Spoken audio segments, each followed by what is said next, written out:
Nadidismaya ako. Sana pala hindi na lang ako pumunta dun. Nang dahil dun, stranded kami sa baha. Nakakadismaya. Daming kamalasan na nangyari sa akin. Sana pala hindi na ako pumunta dun.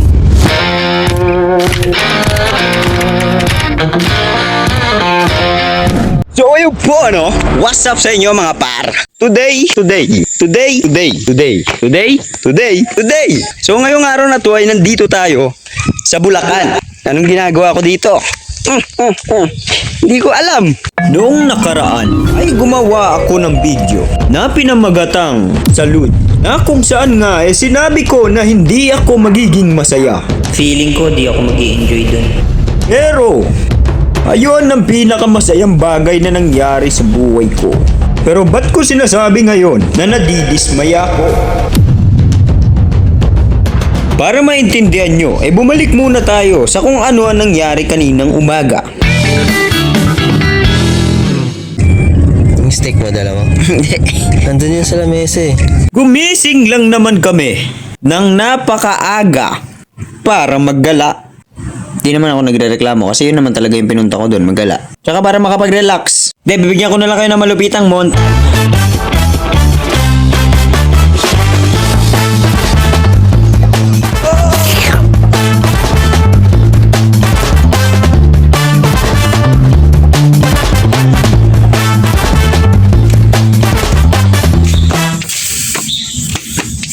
Wala na, kapoy na. Ito mas magandang view, oh.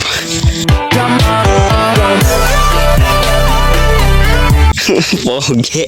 At sa wakas ay nakarating na nga rin kami sa tuktok.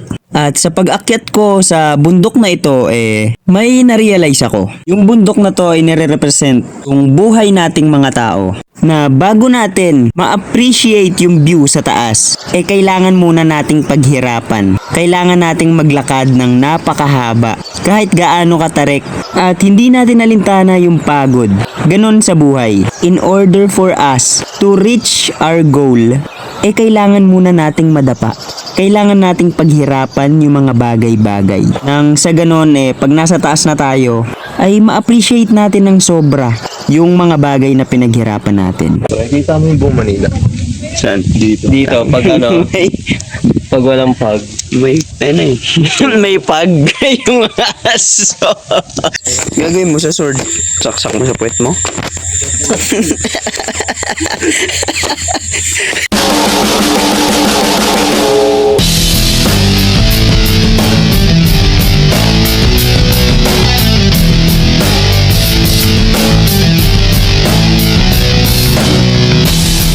Mabait yan, di yan nangangagat. Try mo ulit.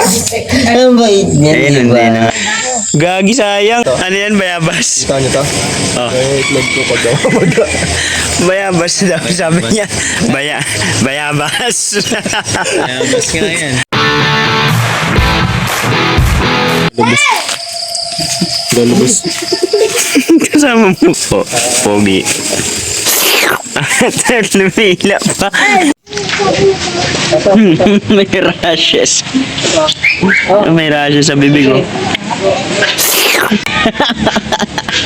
Akala mo snake eh. Pag nakikita niya sarili niya. Nagpapasarap. Masarap yan. Baby, pigilan mo. Pigilan. Lalabas na yun. Hindi pigilan niya eh. Wow. Sige nga. Dyan ta. Ay! Until you lose control.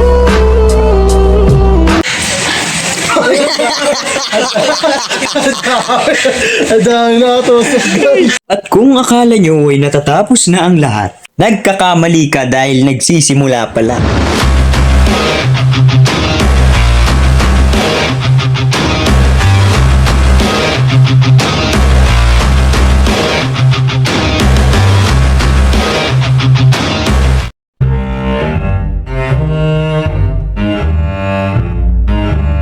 Marami kami nito mga Shih Dog.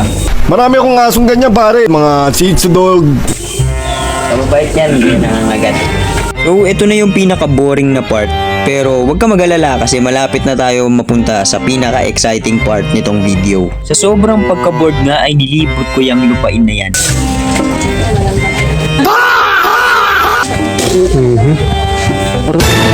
Yan. Pre. Awkward pa nang nag-video na ganun. Okay, oras na yun eh. Ano ang itsura mo? Ganyan ka lang, paano ka mag-video? Ganun mo lang, ganun ka Kasi dumidila ka na naman.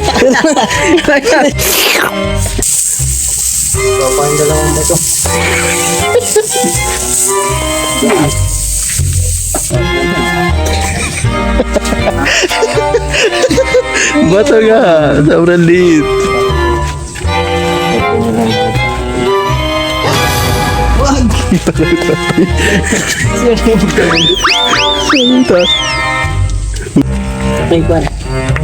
Nagkala ko ni Jetro. Oo. Wala. Kaya ano kayong magandang gawin?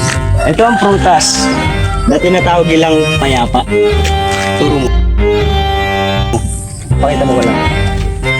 Payapa. Wala na. Pagod na ang halim. Tindi rin talaga.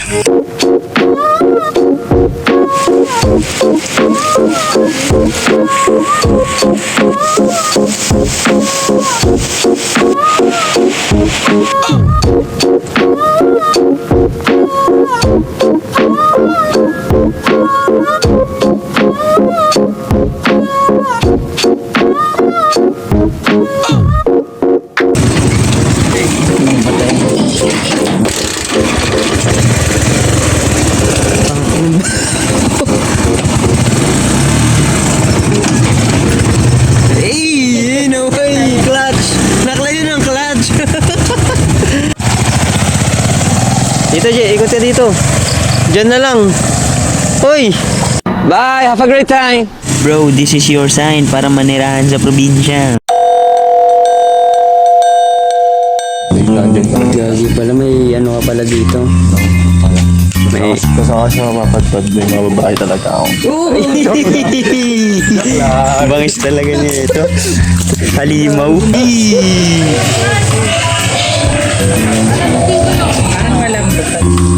Malambot yung gulong. Flat.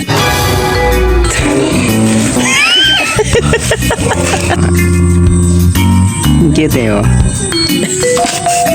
Lilingon pa naman. Ay, makalmot ka, Jetro. Ang cute eh, oh.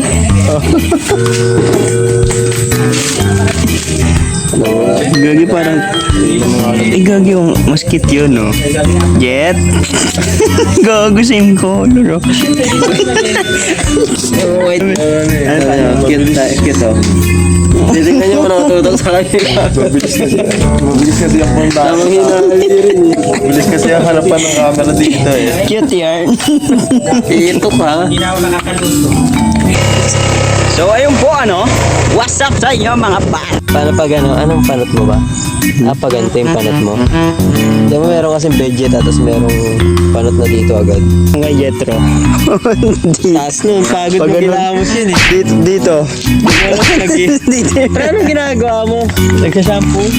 Naghihilamos ako pre. Ganito. Gagi mo na akong ano, tatang. Kapalang bigote ko tsaka balbas.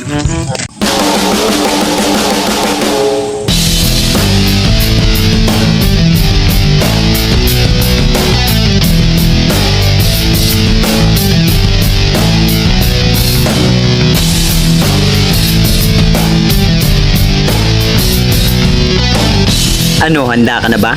Dahil eto na ang pinakamasayang parte.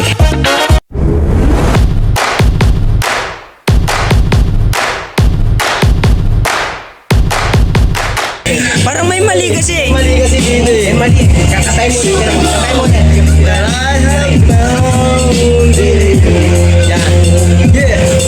Saan nga ba itong tagpong nito? Minahal kita pero ako'y ginalubo. Inaway mo ako.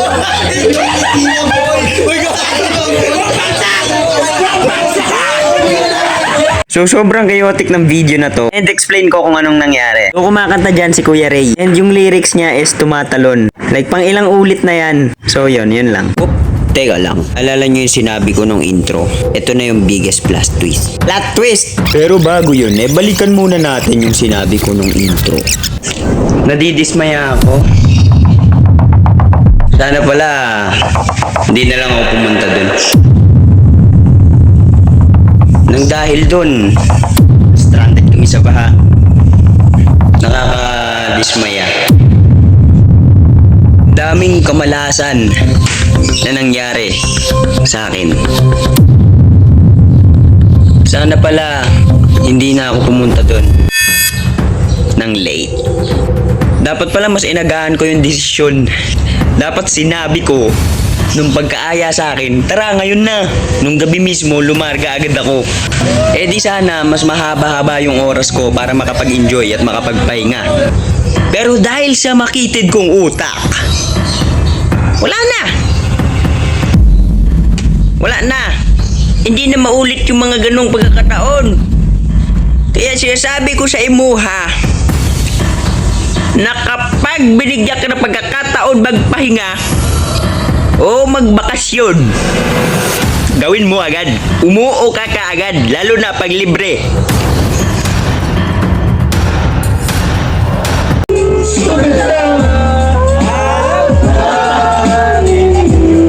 Sana bando ako ito, minahal kita pero ako'y ginanito mo.